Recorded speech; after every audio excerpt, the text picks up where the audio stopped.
Okay, this hand, we're going to see an interesting hand being played really between, it's a multi-way pot, but really it's going to be played mostly between Al and Paul. Let's take a look.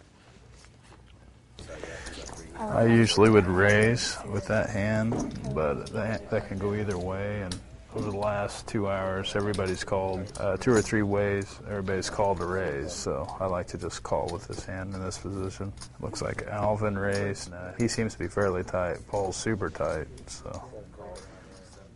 Al did make it $10 with King Jack.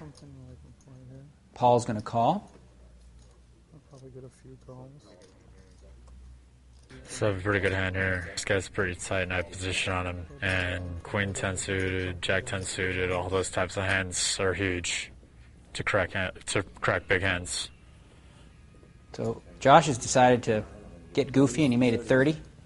They both must think that I have a monster now. The seats 9 raise wasn't really that big. I'm obviously calling because we're so deep, but now I have to decide whether he has an overpair or if he has overcards. Well, I was going to fold, but if they're suited, I guess I'm in.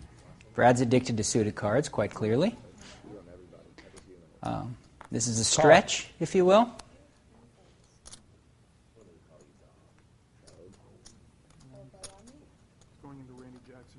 Okay, so this is ideal. We have a multi-weight pot. I got a suited connector.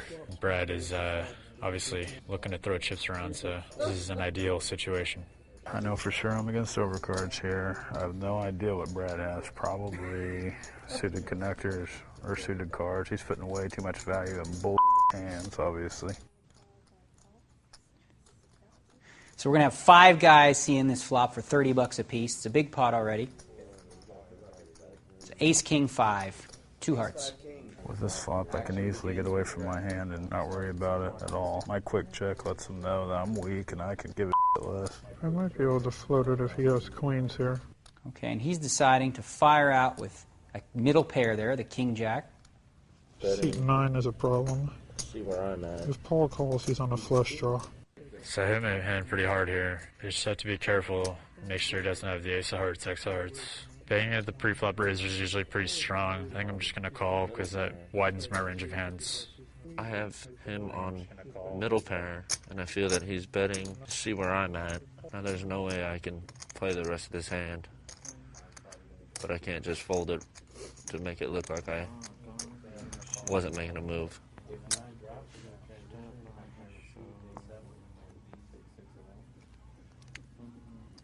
A little Hollywood now from Josh, trying to save some face with his missed Probably hand. both put me on queens, jacks, or 10s. Okay, Josh, time to throw it away. There you go. I'm really hoping Brad calls here. Everybody rooting for Brad This to will call. probably be a call regardless of what he reads me for. Okay, and Al assumes he's matter. calling no matter what. He's probably got 9 high. 9 high is correct. Ding, ding, ding, ding, ding. All right, so we've gotten rid of the riffraff, and we got 2 players heading to the turn.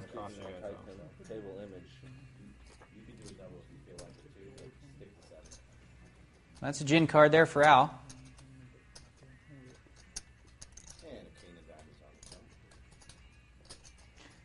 So he's going to bet again. He bet the flop.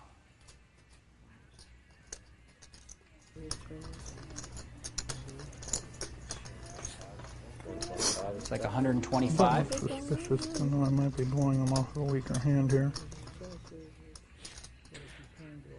Normally I'd fold on a paired board here, but he's representing the ace, and if I had my gut shot, he might hit. Well, I guess ace-jack would still be ace-jack, but I don't know. Usually I would fold here because the board's paired, but given the dynamic of the table and I'm in position on him, I think a jack or a heart is good. I don't know if he'll pay me off, but I think it's worth a shot. So Paul finally figures out he's drawn live and makes the call. Okay, he was getting the right price to call with a flush draw there. With the paired board, though, I think I have to fade a heart. All right, I faded it, so can I make a bet here and get him to call it, or should I give him a chance to bluff at it?